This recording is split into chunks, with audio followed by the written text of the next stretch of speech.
Why the silence? Why the long nights? Why does God let it get worse before he steps in? Why does he let tears come before help? Does he enjoy watching us cry? Or is there something in the breaking we don't understand? Welcome back to the studio. It's Delight here. Today, no teaching, no guest.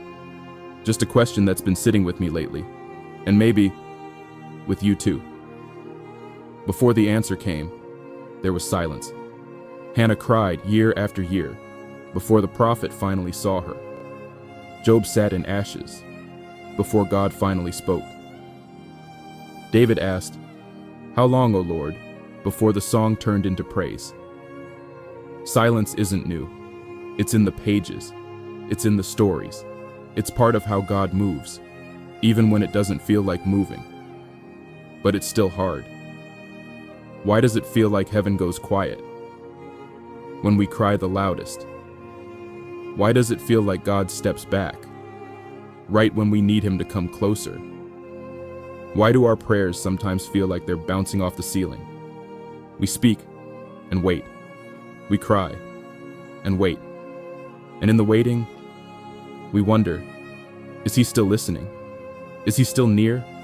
Or have we done something wrong? But maybe silence doesn't mean absence. Maybe his silence isn't rejection. Maybe he's letting something grow in the dark. And we just haven't seen it break the ground yet. Have you ever prayed and then everything got worse? You cried out for help, and instead of peace, more chaos. Instead of healing, more pain. Instead of open doors, a shut one, then another and another. Joseph had a dream. It was clear. It was from God. But what came next?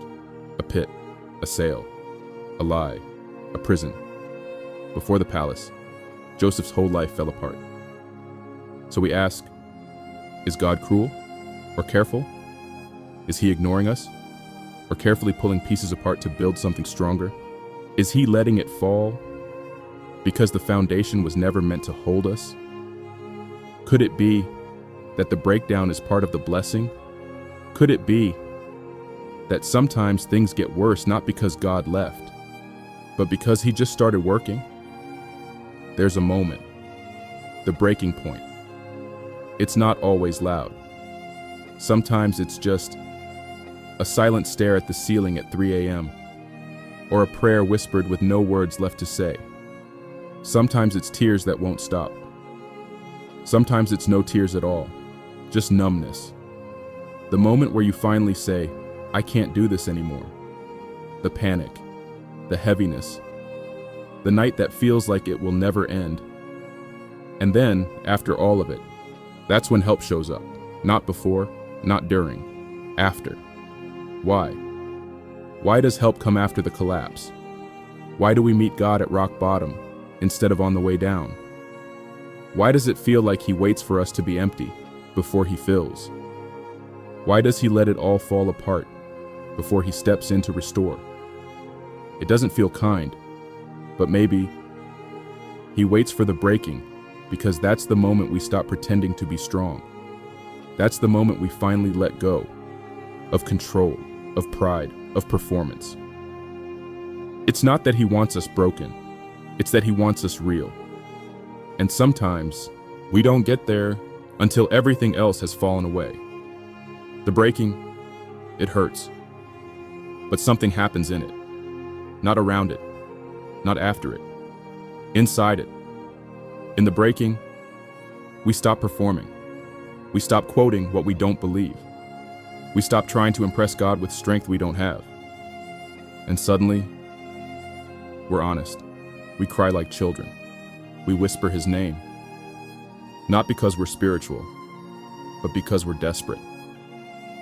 That's when pride dies.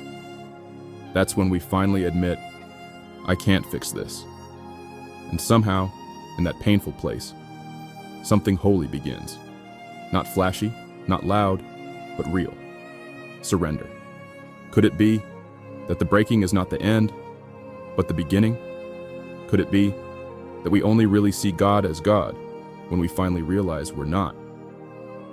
Maybe the breaking isn't punishment, Maybe it's the moment our hearts finally become soft enough to hear him again. Maybe that's where faith is born, not in strength, but in surrender. What if he was never far? What if God didn't show up after the breaking, but was already there, in it? What if he was the stillness when we ran out of words? What if he was the breath that somehow kept going when we didn't know how we were still alive? We think he's late. We think he steps in after the fall. But maybe he was always in the room. We just didn't see him until the noise inside us finally stopped. Think about the storm. The disciples panicked. They thought they were going to die. They asked, "Teacher, don't you care that we're drowning?" And all that time, Jesus was in the boat. He was there, silent, but not gone. Maybe God isn't the one who runs to rescue us after the pain. Maybe he's the one who sits in it, with us, and waits for our eyes to open. He was there the whole time. So, why does God wait until we break? Why the silence? Why the tears before the answer? Why the slow rescue? Why the long night? Maybe it's not because he's far. Maybe it's because we are. Maybe we only look for him when we run out of other places to turn. Maybe he waits, not to punish us, but to show us who he really is when everything else fades. Maybe the breaking isn't a sign of his absence, but the place where his presence becomes clear. Maybe that's where trust is born, where healing begins, where pretending ends. Maybe he waits until we break because that's the only time we finally stop fighting him. And maybe that's not cruelty. It's mercy. Mercy. That waits. Mercy. That doesn't rush. Mercy. That holds us even when we don't feel it. And in the end, maybe he doesn't break us to hurt us. Maybe he breaks us to rebuild us.